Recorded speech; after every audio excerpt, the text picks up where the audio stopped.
Heidi Hautala, vice-présidente du Parlement européen, je vous souhaite la bienvenue et je vous donne la parole si vous êtes prête à intervenir. Thank you so much, dear Hans-Gert. Merci beaucoup. Je vois beaucoup d'anciens collègues ici, y compris certains de mes coprésidents de commission. Je vais essayer de planter un petit peu le décor pour le rôle du Parlement européen dans le monde. Je vais faire aussi quelques remarques sur le rôle du Parlement européen concernant leur coopération avec les parlements nationaux.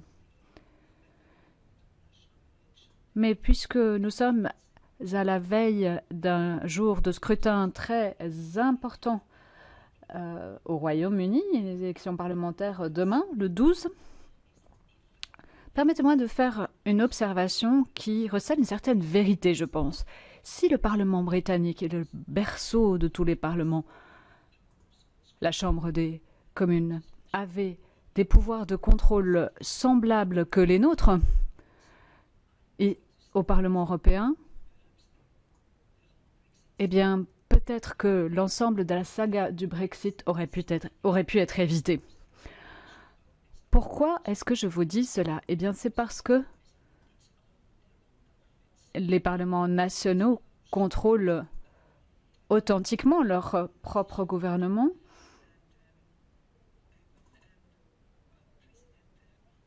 Et nous, ici, nous nous trouvons au cœur du processus de décision européen. Et lorsque notre président, M. Sassoli, est revenu d'une visite en Finlande à l'automne, il a loué le système de contrôle parlementaire sur le gouvernement en Finlande. Et c'est vrai, c'est un système extrêmement unique.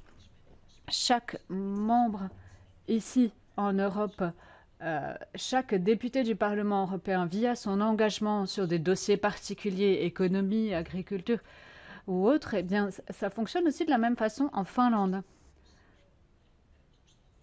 Il y a aussi un grand comité qu'on peut considérer comme une espèce de bureau de poste central, avec tout le respect que je lui dois, qui exerce un contrôle sur le gouvernement. Donc chaque membre du Parlement national en Finlande est comme un législateur européen.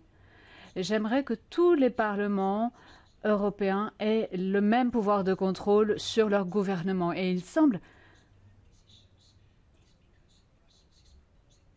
que si ces systèmes de contrôle existaient, eh bien, ce serait beaucoup plus difficile de dire au niveau national que de rejeter la faute sur Bruxelles quand quelque chose se passe mal. Notre Parlement est un Parlement très spécial et je suis très fière, et vous aussi, je pense, d'avoir pu jouer pour la fois dans le monde le rôle d'un Parlement supranational. Nous avons engrangé des réussites dont nous pouvons être fiers.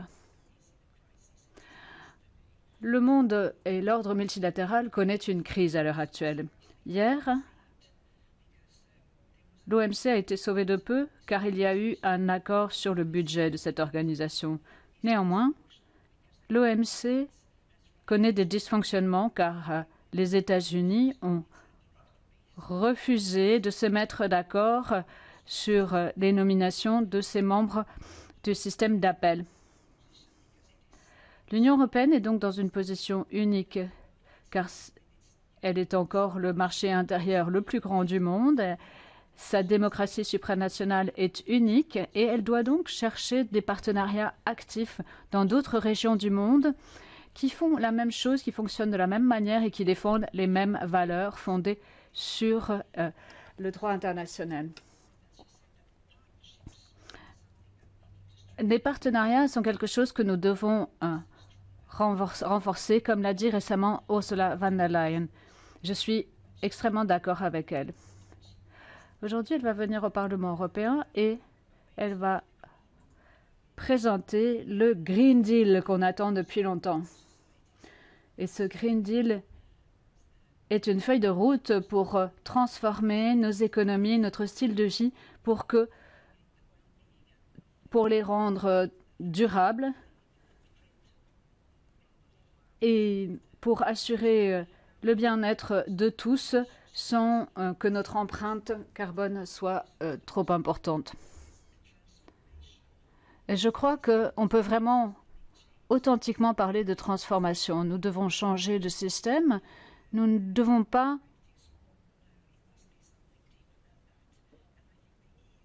accumuler des directives. Je crois que nous devons vraiment effectuer un changement de paradigme et devenir un exemple pour le reste du monde.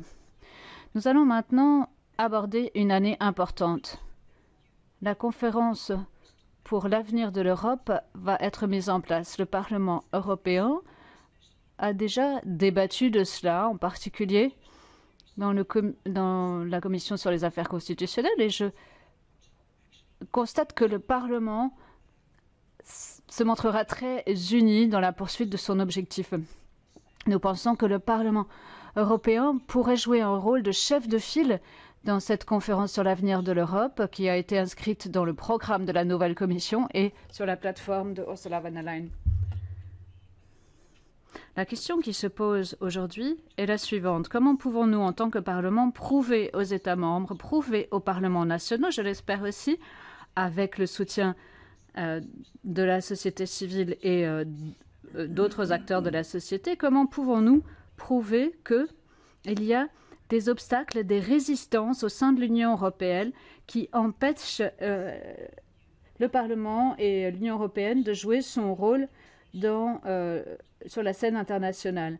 Des obstacles en ce qui concerne la fiscalité, par exemple, et je ne rentre pas dans les détails, parce que il y a une partie de la fiscalité qui est de la compétence des États membres, mais je parle par exemple de la taxe carbone, d'autres impôts dont on a besoin pour modifier nos modèles de production, nos modèles de consommation qui ne sont pas durables.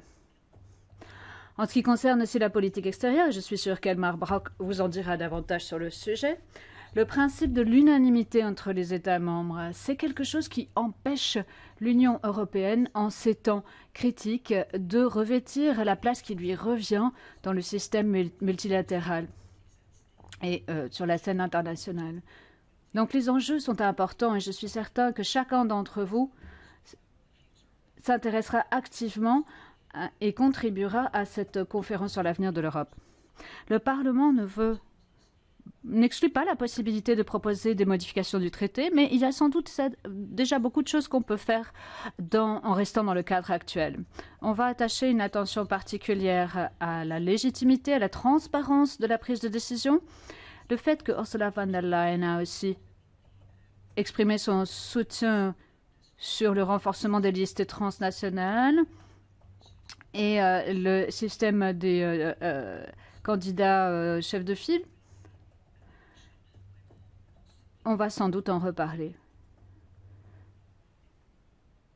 Elmar, vous avez un commentaire à faire? Les Spitzenkandidaten, ça fait partie du traité de Lisbonne. Ça n'a rien à voir avec le transnationalisme. Ce sont deux choses différentes. Il faut que ça soit très clair. Très bien. Donc, j'en arrive à ma conclusion. Je pense que le Parlement européen doit travailler beaucoup plus activement avec les parlements nationaux, sans quoi même cette conférence sur l'avenir de l'Europe ne réussira pas à atteindre les objectifs qu'elle vise. À nouveau, je vous remercie de pouvoir m'adresser à vous. C'est toujours un plaisir de vous rencontrer. Merci.